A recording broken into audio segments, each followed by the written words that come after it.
Doctor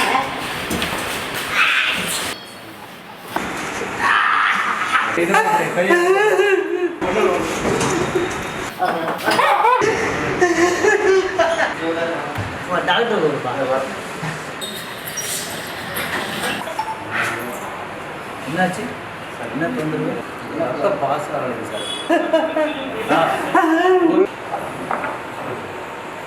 முன்னாடி எங்கேயாச்சும் பார்த்து ஹாஸ்பிட்டலில் நீங்கள் தான் சார் பார்த்துட்டு இல்லை ஆப்ரேஷன் பண்ணிக்கலாம் ஹாஸ்பிட்டல். ஆமாம் வர சொன்னேன், உடனே பண்ணியாகணும், இல்லைன்னா கார்டு வந்து சேரணும். Okay sir.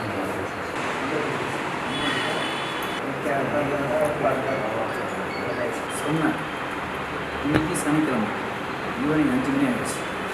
இதுக்குமே ஒன்று நாளைக்கு ஞாயிறு, நாளைக்கு மறுநாள் பொங்கல். இதெல்லாம் அப்ரூவல் பண்ணி காப்பீடு வாங்குறதுக்குள்ள டைமிங் சொல்ல முடியும். ஆப்ரேஷன் பண்ணிவிட்டு அப்புறம் காப்பீட்டில் அப்ளை பண்ண முடியாதா சார்? பண்ணலாம். சப்போஸ் பணம் வரலன்னா நீங்கள் கொடுக்க தயாரா? கொடுத்துருவீங்களா?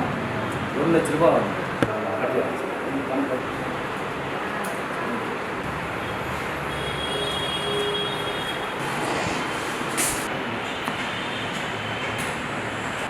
நான் வலிக்கு இன்ஜெக்ஷன் போட்டுருக்கு. 10 நிமிஷத்தில் வலி குறையும். சரி.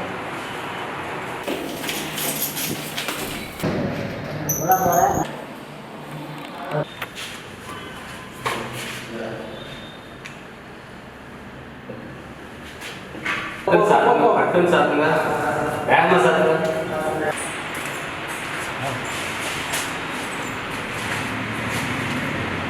இப்போ எப்படிங்க ஐயா இருக்குது வலி? நல்லா இருக்கு சார். அப்படியே கொஞ்சம் எழுந்து உட்காந்து பார்க்கலாம்.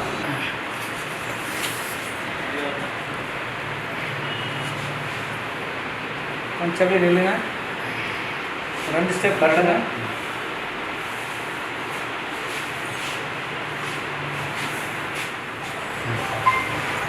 இனிமேல் நீங்கள் டிஸ்சார்ஜ் பண்ணிக்கலாம். ஏன்னா எந்த பணமும் வரல, அதனால் நீங்கள் பணத்தை கட்டிட்டு போயிடும். பணம் கட்டணும். இல்லைன்னா ஒவ்வொரு நாளைக்கும் வந்து உங்களுக்கு பெட் சார்ஜு எல்லா சார்ஜும் ஏறிட்டே இருக்கும். அதுக்கு மேலே உங்களுக்கு இருக்கும். சரியா?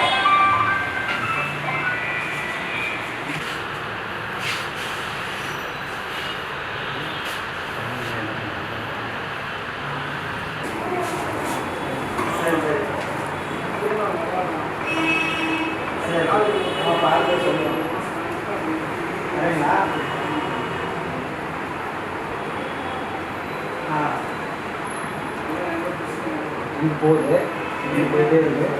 ஹலோ ஹலோ, முதல்வர் காப்பீட்டு திட்ட அரசுக்கு ரொம்ப நன்றி. உங்களுக்கு உதவ வேண்டுமா? ஆமாங்க சார், காப்பீட்டு திட்டத்தில் ஆப்ரேஷன் பண்ணோம். டாக்டர் பணம் கேட்குறாங்க சார். உங்கள் கார்டு நம்பர் சொல்லுங்கள். 013803545. ஹாஸ்பிட்டல் நேம் பெருமாள் ஹாஸ்பிட்டலுங்க சார். உங்கள் டாக்டர்கிட்ட பேசலாம். நீங்கள் பணம் எதுவும் கட்ட தேவையில்லை.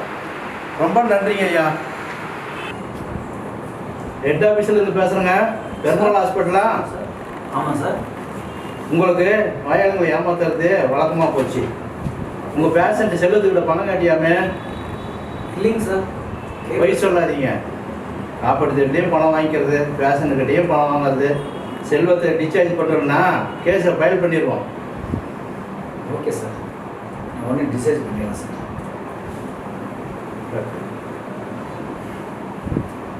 அதனால் ஒன்றும் பிரச்சனை இல்லை. நாளைக்கு செல்வத்தோட அக்கௌண்ட் வேறு உங்களுக்கு ₹1 செலவு இல்லாமல் ஆப்ரேஷன் பண்ண பாரு.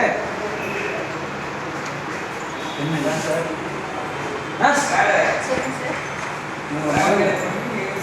டிஸ்சார்ஜ் பண்ணுங்க.